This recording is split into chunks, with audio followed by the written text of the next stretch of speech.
Good afternoon. I'm Mark Allen with Gaper.io, and I'm here today with Andrei Rebrov, the CTO and co-founder of Scentbird. Good afternoon, Andrei. How you doing? Hello, Mark. Thank you for asking. I'm doing well. Thank you. How about you? Good. Thank you for joining us today. And you're in New York. I hear you guys are getting some more snow this today and tomorrow, right? Yeah, that's right. Surprisingly, it's been a long winter, more than 2 weeks already, with snow and the weather, pretty cold weather, I have to say, for New York. So hopefully it will end soon.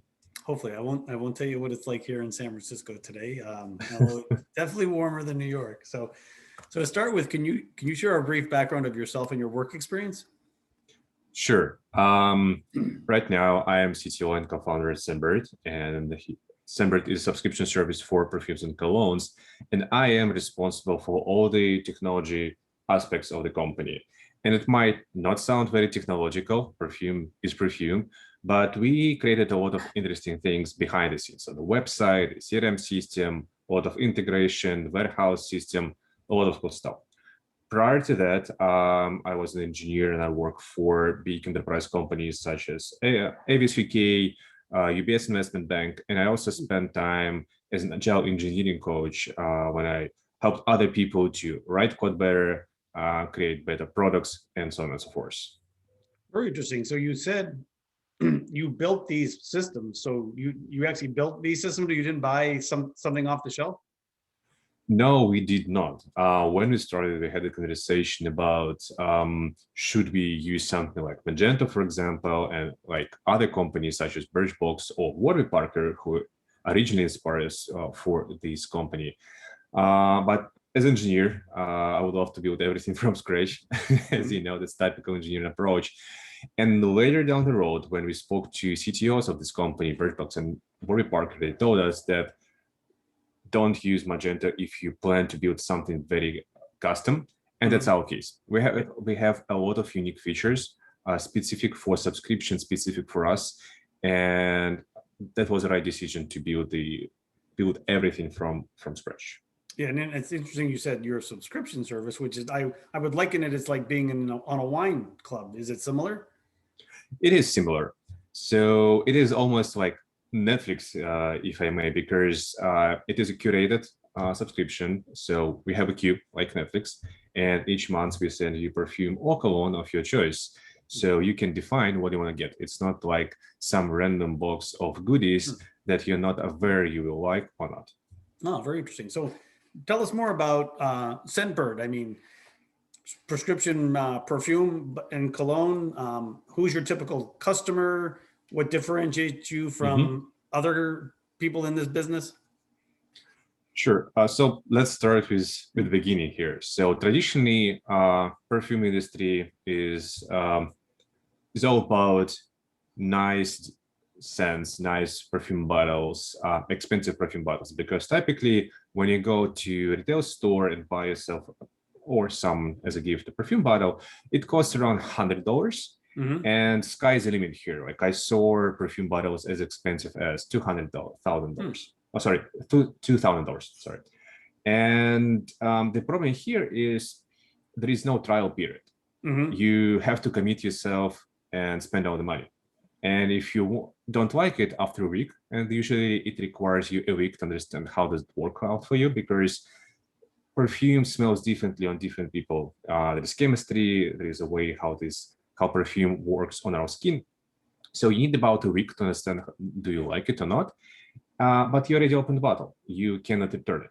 So, and you end up with 5, 6, or even more perfume bottles in your bathroom. And you can return them, you can give them, and you kind of feel this guilt that you spend so much money for something that you don't need anymore. And this is how we started with the idea of monthly supply of perfume. When it's enough for 1 month, enough to understand, do you really love this perfume or not? And if you like, you can keep discovering new perfumes every month. And you know, there is this idea of your signature perfume, something that you pick in your early days and keep using for your entire life and never switch to anything else. And we kind of shudder this whole idea of signature perfume, and because we allow customers to smell differently every month and every day. And when we started, we had just a few perfumes. We had just us several co-founders, and we were doing everything by ourselves. So we knew nothing about many things, including fulfillment. And like I still remember our first night of fulfillment when we were sitting in the kitchen of our startup accelerator, just filling all these bottles until 4 a.m. in the morning. But as we grew, we understand more about perfume, about people who use it, people who love it. And right now on our platform, we sell both perfumes for women and colognes for men. And actually men represent around 30% of our audience. And we were surprised to see such growth of this audience group. And like, there is no such, like, if we talk about customer categories, customer types, I would say like there are people who are perfumistas. They know everything about perfumes. They know how they've been made. They can even tell you history of any given perfume. So they come to our platform because we provide access to different products that we purchase from all over the world. There are people who have no idea about what to try. They might saw a couple of commercials, they might saw a couple of big brands, but once they try them on our platform, they need help in terms of discovery. Hey, I like this, help me to learn more about the perfume. And then there is a category, the big one, that sits right in the middle. They know some stuff. They, for example, they might know about perfume notes, they might know about perfume longevity, but that's it. They still need some kind of navigation in a place where they can learn more about perfumes, read more about them, talk to other people maybe. Eventually, that's why they also come to us. Very interesting. So you're all both a retail online, an e-commerce site and an educational site. And do you like start to learn what the individual customer likes and then start to make recommendations for them? That's right. And that was an original idea because traditionally, the biggest reason to buy perfume online was a replenishment. You know what you like, you go to Nordstrom.com or Sephora.com and you buy another bottle. But we were trying to solve a mystery how to buy perfume online without spending too much money and without it being too risky for yourself. So now we have customers from every state, and sometimes we are surprised where we find our customers. Like, for example, we have a lot of customers with military addresses, and like when we check it out, it could be even some carrier ship somewhere in the Pacific Ocean. So as you see, there is no borders for perfume. Wow, that's interesting. I never would have thought that. So let's talk about your employment now. You're based in New York, but do you have employees all over the world or all over the country? That's right. So when we started, like after a while, we understood that we need more engineers. And I am originally from Russia, as you can tell from my accent. And it was much easier and, to be honest, much cheaper to hire an engineer remote. So this is how we started. And at some point, we realized that there is a shift in employment model, and it was about 5 years ago already. We see that a lot of smart people from big and small companies, they don't want to spend a lot of time commuting to the office. They want to spend flexible hours working and flexible hours spending with their family. And honestly, they want a good salary. So we decided, okay, let's go for these people. Let's find them. Let's employ them. Give them a task they will have to execute. Provide them with the flexible hours and ability to work on with people again all over the world, and let's see how it will work out. And here right now, we have around 40 engineers. We have a big customer support team. We have a lot of digital marketers who are all remote, and it works fine because like we have people in Hong Kong, we have people in Seattle, and we're still able to communicate with each other because we've been built this way. So last year, when the lockdown started, it was kind of a simple transition for us because a majority of employees were already remote. So that's what happened with us. Virgin, well, and you're an e-commerce site too, so that had to make it easier for you since you're your actual product was an online product already. Yes, that's right.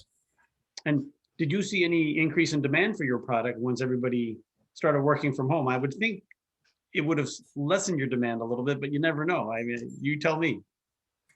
Yes, that's actually an interesting question, because I keep talking to other e-commerce companies. I see interesting patterns here. So in our case, we actually saw that perfume demand went up, and we were curious, like, why is it happening? Like, yes, people are sitting at home. Yes, they need something to replace the traditional shopping experience, but why perfume? Like, this is not food, this is not wine. Why perfume? And so we started to talk to our customers, and we heard an interesting thought that perfume is part of your daily routine. You wake up, you exercise, you go to the shower, and then you apply some perfume, and it makes you feel normal. So, like, because perfume is so connected to our memories that even a smell of, like, and everyone knows it, like, you can smell something, like, for example, you can smell an apple pie. It might remind me of some good child memories, something like that. So same here. That's why we saw demand for perfume went up, and it was around April, May, and beginning of June. But then it got back to normal. And we hear kind of the same story from a couple of other categories in e-commerce. Yeah, that makes sense. I mean, e-commerce definitely increased from the pandemic, but it's interesting. It's kind of, I would liken it to coffee. It's just, I get up and I start the cup, right? And other people put on a little dab, right? Some of them do both. Like, I'm in the category, I like my coffee and I love my perfume. Ah, very interesting. So, and do you actually have an office in New York, or have you never had an office? We had an office. I actually had several offices, one like after another, because we're growing. But there is no office anymore. Like, we only have warehouse. Yeah, we only have the warehouse, and that's it. Wow, very interesting. So, what do you think is the future of remote employment? It sounds like you're for it. I mean, you've already taken advantage of it. Do you think it's going to be the trend going forward for most companies? I think so, and we see more and more big enterprises shifting to this new reality. Like the last week, I think Salesforce said they're not going back to the office. Like, they need to find a new way to work. I think that three models will dominate the market. So it's going to be either full remote for companies who can allow it for themselves, and it's going to be mostly digital companies.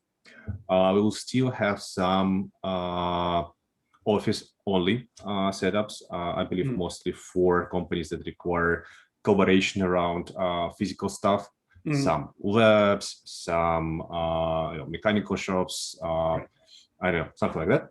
And we'll see more and more hybrid models when people can work remote. They can come to some shared location for, I don't know, corporate events or some brainstorm sessions or some celebrations, but that's it. Because sometimes people need a place to have a meeting. For example, in our case, we meet with different perfume brands, and we need a nice place to greet them, to meet with them, to have a conversation with them. That's why sometimes in future we'll still have maybe not an office, but some co-working space where we can store our goods and do nice meetings. Yeah, it's interesting because I mean, you mentioned Salesforce. Salesforce just within the last few years built a huge new building in downtown San Francisco, and I can see that becoming a gigantic WeWork office for people that work in the city but don't go into the office every day. Would you agree? Yes. I think, like, what we see in our company already, we see that people start moving to different states. So like, there is almost no way of going back. It will be very, very hard. And I think it makes more sense because it will trigger a development in different suburbs area. We'll see how local communities will grow, because once you are in the suburb, you need a place for kids to have fun, schools, all kind of sport groups, math clubs, things like that. So I believe that local communities will only strive and grow because of that. So Yeah, I think well, this is a benefit. Yeah, well, Andrei, I want to thank you for your time today. It's been fascinating. I learned more about perfume in this short time than I have in my many years on the planet. So it's sounds like a great idea. You think about it, you know, Thank basically you. a wine club for perfume, right? Right. So it's a brilliant idea, and you've been doing it for what, 7 years now? 7 years now. Yes. So obviously, it's doing well. Well, I wish you continued success in 2021, and thank you for your time. Thank you so much. And thank you for having me here today.